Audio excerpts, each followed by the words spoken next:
Sejak banyak negara tidak suka dengan dominasi dolar ya. Jadi mereka bank sentral itu terutama ingin mengubah persentase cadangan devisanya dari yang terlalu banyak dolar ke sebagian pindah ke emas. Artinya kalau di Indonesia sendiri akan masih potensial ke angka 3 juta itu ya? Ya masih di Antam atau mungkin UBS ya? Iya, kita soalnya tahun ini ada perkiraan Bank Sentral Amerika Serikat akan menurunkan lagi suku bunganya sebanyak 3 basis point. 75 basis point maksudnya. 75 basis point. Terus geopolitik juga makin dikobarkan ya. Iya, benar-benar sekali. Oleh Trump. Makin panas berarti makin hot juga untuk mengerek harga emas. Nah, kalau misalnya proyeksi Anda tadi bisa sampai dengan $4.000 ya? 5.000. $5.000 begitu ya per troy ounce. Nah, kalau misalnya dengan kondisi seperti saat ini, bicara mengenai komoditas ini akan sampai kapan?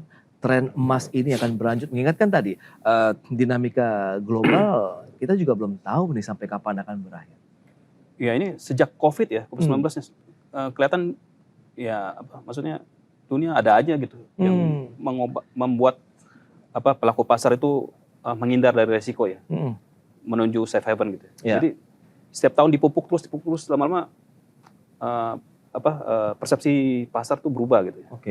Jadi harus ada satu kaki ke safe haven. Jadi mereka jadi harga emas mungkin masih akan terus terpicu naik ya. Apakah juga dipicu kan banyak bank sentral juga nih ya? Iya. Di global begitu ya yang memburu emas. Nah, ini Pak Ariston, apakah ini menjadi trigger juga atau bagaimana sih? Ya sejak banyak negara tidak suka dengan dominasi dolar ya.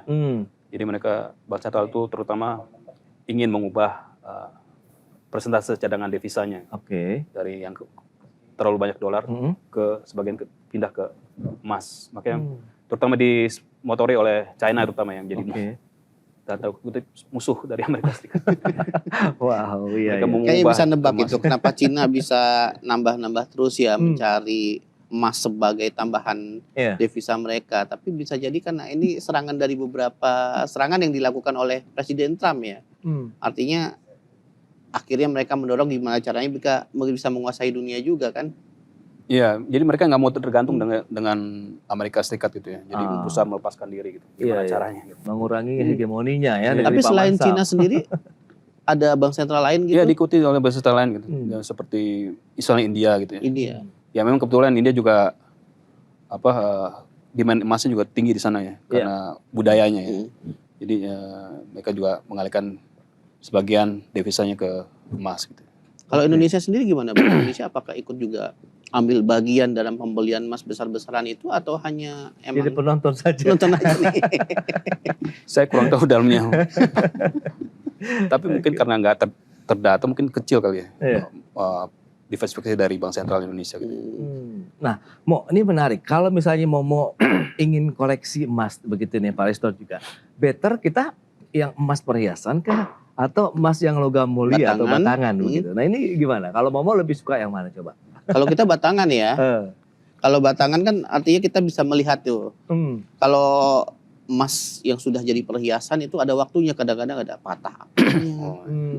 Ini pandangan saya. Nah kalau Mas Ariston gimana Mas Ariston? Ya, kalau sebagai investor ya lebih baik sih batangan daripada perhiasan. Cuma kalau yang seneng emas daripada didiemin aja dipakai sekalian gitu. Nah, mereka lebih seneng perhiasan gitu. Soalnya dari sisi nilai ya. Kalau emas batangan nilainya lebih, kalau dijual kembali lebih tinggi daripada yang perhiasan. Karena perhiasan ada biaya ini ya, pengerjaan ya. Itu nanti kalau waktu jual tuh nggak dihitung. Biaya ini, jadi cuma dihitung emasnya aja gitu. Itu cuma harga emas turun. Nah emas juga kan menjadi salah satu penyumbang inflasi nih di Indonesia.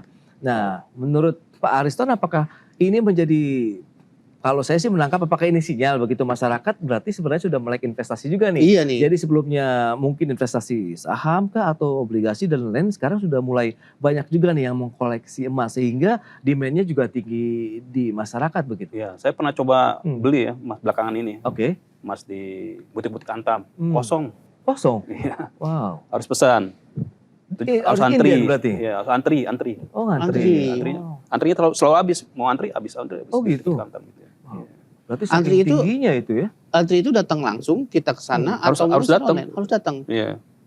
Harus datang. Terus artinya coba cari yang lain ke saingannya Antam. Oke. Masih ada tuh kayak UBS, kemudian ada Raja Mas ya. Oke. Itu harganya juga lebih tinggi malah. Oh. Nggak sesuai dengan harga yang tertera di Iya. Antam.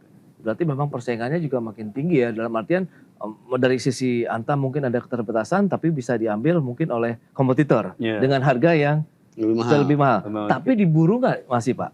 Dia masih, mereka juga inden. Ya. Wow. Oh inden juga? Iya. Dahsyat ya Mas Susah ini juga ya. ya. 2026 berarti kansnya akan mengarah kemana sih kalau bicara emas di Indonesia ya, terutama nih Pak Riston. Prefer menurut Anda koleksi yang tadi emas batangan kah atau emas perhiasan? Meskipun dari sisi penggunaan kan masih banyak masyarakat Indonesia yang show off lah ya, pengen gitu kelihatan aku punya banyak emas misalnya gitu kan. Nah ini kalau dari sisi investasi Pak Riston, ya dengan semakin banyak berita-berita soal emas ini, soal investasi emas, soal logam mulia, mereka mungkin lebih ke cenderung ke lebih banyak lagi masuk ke logam mulia batangan gitu ya. Oh, oke. Untuk investasi mereka gitu. Ah, emas batangan tuh mau. Oke, kita kalau misalkan bicara emas tadi kan, sekarang kita coba kayaknya harga minyak dunia juga masih bertahan di antara 60-an nih, 60 US dolaran nih. Apakah ini penurunan ini kira-kira kejadiannya gara-gara kenapa ya? Itu karena catatan dari survei dari IEA itu ya. Terjadi oversupply. Oversupply. 4 juta barel.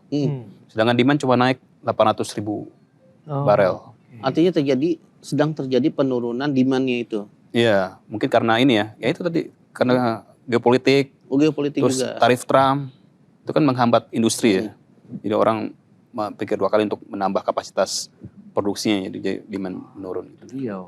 Tapi kalau kita ngebaca nih ya, kalau misalkan emang Trump benar-benar melakukan invasi ke Greenland misalnya nih, amit-amit kejadian. Oke. Nah, apakah itu bisa mengerek juga kah? Atau cuman emang sekadar ya udah segitu harganya 60-an gitu? Karena udah disonding dari lama nih. Iya, makanya.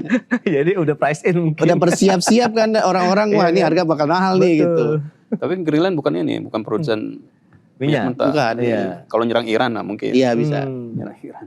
Tapi potensinya kalau kita lihat dengan pergerakan harga energi, kemudian distribusi, logistik dan lain-lain, kemudian akankah berdampak kalau kita bicara mengenai pengiriman tadi produk-produk emas secara global juga begitu Pak Riston? Kira-kira. Bisa mempengaruhi. Jadi itu ya kayak kejadian apa ya?